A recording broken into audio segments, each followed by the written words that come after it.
All right, welcome to the 14th and final update of 2023. First of all, I just want to thank everybody once again for participating, and hopefully everybody's having fun in the league. It's every time I tell people at work or whatever how many years the league's gone on. They're always amazed about how long it is. So I just want to thank everybody for that and get that out of the way. But yeah, thanks all you guys. And then so real quick, the playoffs are set. This will be the final update, just because after this, if you're not alive in the playoffs, I don't think anybody really cares to hear my voice. So, but the playoffs are set. Pat ends up with the number 1 overall seed. He gets the first round bye. RB goes into the number 2 seed. He actually reeled off 5 in a row to come back and take the house division. So he gets the number 2 seed. Tony and Kathy both tied at 9 and 5. Tony does have the head-to-head victory. So Tony gets the 3 seed and Kathy gets the 4 seed. And then the final spot goes to the Ingrown Hairs. By virtue of the most points of the non-first or second place teams. Pierce is, finished ahead record-wise, made a really good run for it points-wise, but this week, but came up just a little short. So that's the way we're looking for the playoffs. Good luck. So Kathy and I will play this week. Everybody else is on bye. Pat has a huge lead in the points race, but you guys can all keep putting in, especially the teams on bye that are within striking distance. Make sure to put your lineups in this week. But so we'll go over then to Whip Around. Let's see if I can. Yeah, in the Whip Around, we've got this week. I was going to go down and kind of give everybody's not necessarily your highest score, but in most cases it is, and just like the player that was your team MVP, and then we'll kind of do like a league all-star team for that. But I kind of mentioned there with the we do the Whip Around and order the points race, and Pat does have almost a 90-point lead on Kathy now.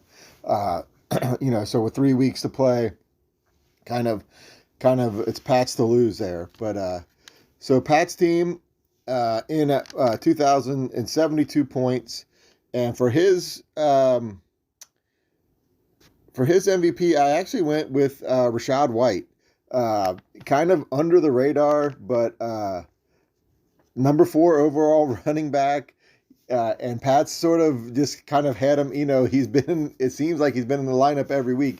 And, I think for the first part of the year, he had him down in the flex spot. And it was just, he averaged 15, 16 points a game and was just always, given that solid performance. And obviously, Pat was doing something right because, with the big points lead like that. But he, if you look at the whole roster, it's nobody really stands out as like this super duper,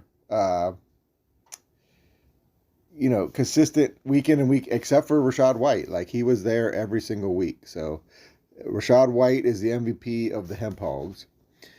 For Men in Tight Pants, in at 1,981 points, and kind of a no-brainer here. It's CMC.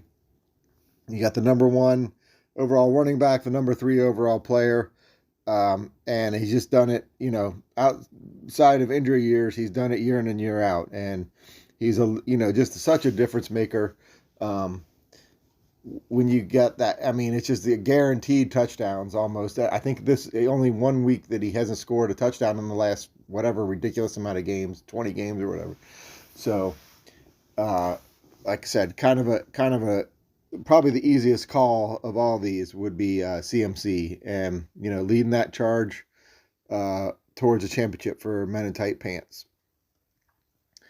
And then we have Rasa Dogs with 1,904 points.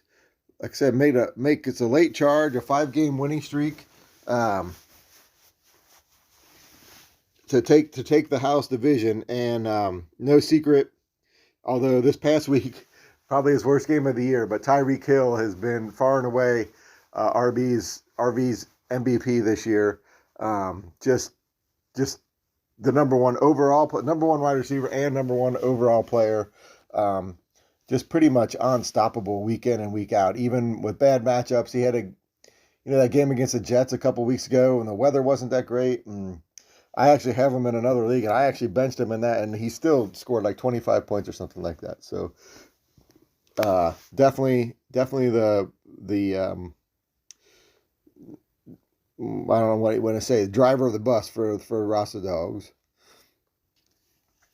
And then we got the Ingrown Hairs in at 1,841 points. And Hurts was who I was considering, but really the season kind of turned when I made the trade for CeeDee Lamb. So I went with CeeDee Lamb. He ends up as the number 2 overall wide receiver, and really just kind of, like I said, jump-started the team. I think I was a couple games below 500 when I got him. I still ended up a couple of games below 500, but went on kind of a run when I got CD. They kind of got me back into that points race and put me in the spot, to get that final playoff spot. So definitely CeeDee Lamb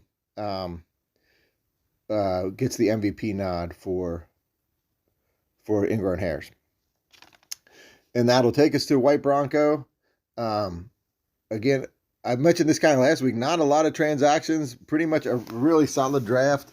And no more solid pick than Keenan Allen, who finished as number 3 wide receiver and was just really, A.J. Brown had his hot streak kind of there early to middle of the year, but it's been Allen all year long. And it kind of sucks going, down for fantasy playoffs here. He's not going to have Justin Herbert, it looks like, but really, I don't think any argument that, you got one more, like Keenan, he's like one of those players we were talking about last week, like Mike Evans, where it was just like, is this going to be the cliff year? Is this going to be the cliff year? And it seems like every year he slips a little farther in the draft, but definitely hit big this year for White Bronco.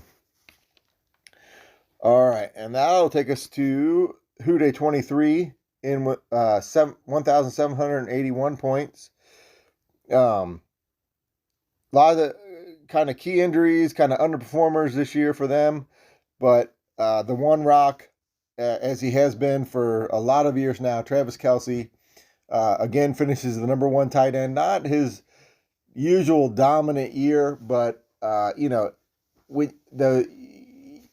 you get that separation at the top of the tight ends, and if you're willing to make the move on Kelce, you got an advantage almost every single week over your opponent, because they're usually, they've got a middle of the pack tight end, or scraping somebody off their waiver wire, and you're a guaranteed 15 to 20 points almost every single week. So Kelce definitely gets the nod for Who Day 21 there. And then that'll take us to Fargo Nice Holes with 1,756 points. And MVP for them, a couple candidates, but starts at the top with Josh Allen. He's the number 1 QB, number 2 overall player, and he's just been, despite the Bills' struggles on the field, Allen has put up, even in losses, even in ugly losses, he's put up rushing touchdowns or passing touchdowns. seems like he's always, been up there, never, not really ever a down week, and really, um, I think it's easy to say Tony wouldn't be in the playoffs without Josh Allen. I mean, he's been kind of that rock for him all year and got him that number 2 spot in the division and into the playoffs. So Josh Allen gets the MVP for Fargo Souls. And we have TD Twisters with 1,712.96 points. That 0.96 is important, as you'll see for the next team. But TD Twisters MVP this year, I went with, again, kind of some injuries at running back, the first round picks, didn't quite turn out. But Amon-Ra St. Brown, comes in the number 8 overall wide receiver. Number 8 wide receiver, and not never really like the dominant, how you get the games from like Debo and Tyreek and stuff like that, where you get these crazy 30-point games. You don't really ever get that out of Amon-Ra, but always a solid 15 to 20, and just that's the kind of player everybody needs on their roster, like the guy that you're going to be able to rely on week in and week out, and he certainly was that for the TD Twisters this year. And then, so the next spot is Your Mama, just behind with 1,712.92 points, so just 4/100ths of a point back there. Kind of made a late season push there. Got Jefferson back, but then hurt right away, and he really wasn't a factor. But I think a late season push behind, Laporta, Lamar Jackson, and actually Lamar is who I went with as the MVP for Your Mama. The number 4 overall QB, number 8 overall player. It wasn't always consistent, but the weeks that he did hit, it's going to be hard to beat the team that he's on, Kevin's team. So, like this past week is a prime example, a huge 37 points. And, that just sets everything into place, for your lineup that week. So definitely the most consistent performer, even though he wasn't very consistent, but definitely the most consistent performer for Your Mama this year. And then we have, lastly, Team Blue Blobs in with 1,677 points. Obviously, season didn't go quite the way they planned, but I think really it took a step forward this year. I think a lot of people didn't expect this much out of him, but TJ Hawkinson finishes as the number 2 overall tight end, just behind Kelsey. And again, that's the kind of player that, if you can build around him, you just got that instant advantage every single week over your opponent, because like I said, those onesie positions at QB, tight end, if you can get that higher tier that's just separated from the pack, it makes a huge difference, and Hawkinson was definitely that this year.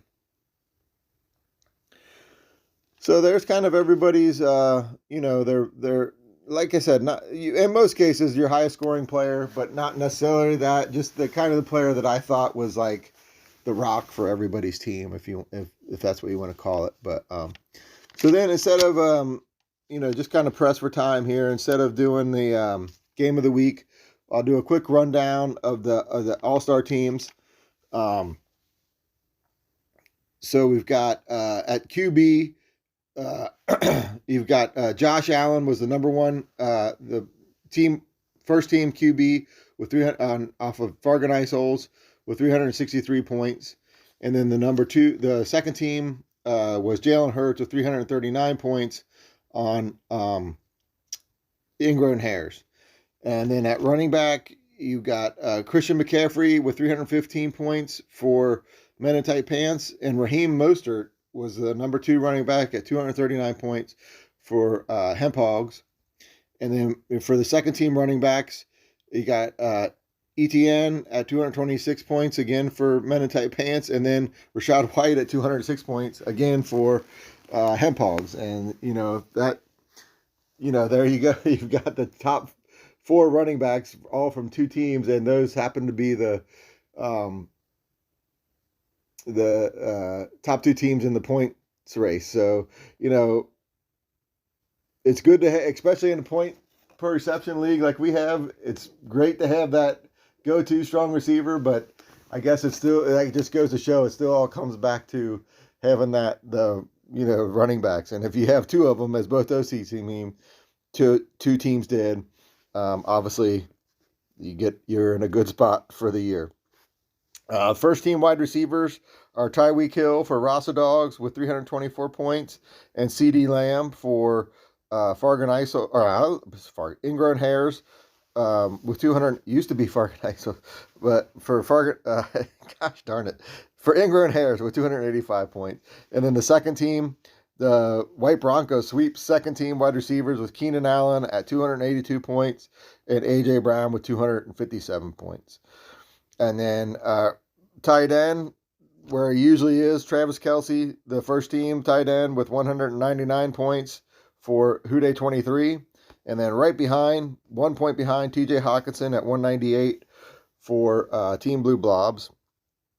And then for flex, I kind of just went with the position player that the 2 high scoring position players that hadn't already previously gotten a spot, and those are Jamar Chase for the Hemp Hogs with 239 points, and Stephon Diggs with 236 points for Fargan Isols. So there you go. Kind of, for what it's worth, the kind of all-star teams. Again, hope everybody had fun this year. Good luck to everybody in the playoffs. A while back, Kevin had kind of mentioned how the toilet bowl goes. I don't know but we kind of got rid of that a while. I mean, it's been a long time since I really haven't paid attention to the toilet bowl. So actually, I could go over that real quick. So technically, the top 5 draft spots are sewn up, and they will go to Kyle at number 1. John would be at number 2. Kevin Capel at number 3. Let me see here. I'm sorry. Yes, Kevin Capel at number 3. Kevin Braun at number 4, and then the White Broncos with the 5th spot, and then the last 5 spots will go, depending on how the playoffs go and everything like that. But I'll go over that again, obviously several times in the off season, and during the playoffs, I'll probably send out some texts and stuff like that. Definitely like for championship week and stuff like that, and then immediately after the season, kind of congratulate the champion and kind of close the season up with, any, business as we head into the off season. But once again, thanks everybody for participating. I hope everybody has fun. And again, I'm always open to suggestions for, things that you don't like or things that you think can improve the league. So feel free to let me know. Good luck the rest of the way, everyone.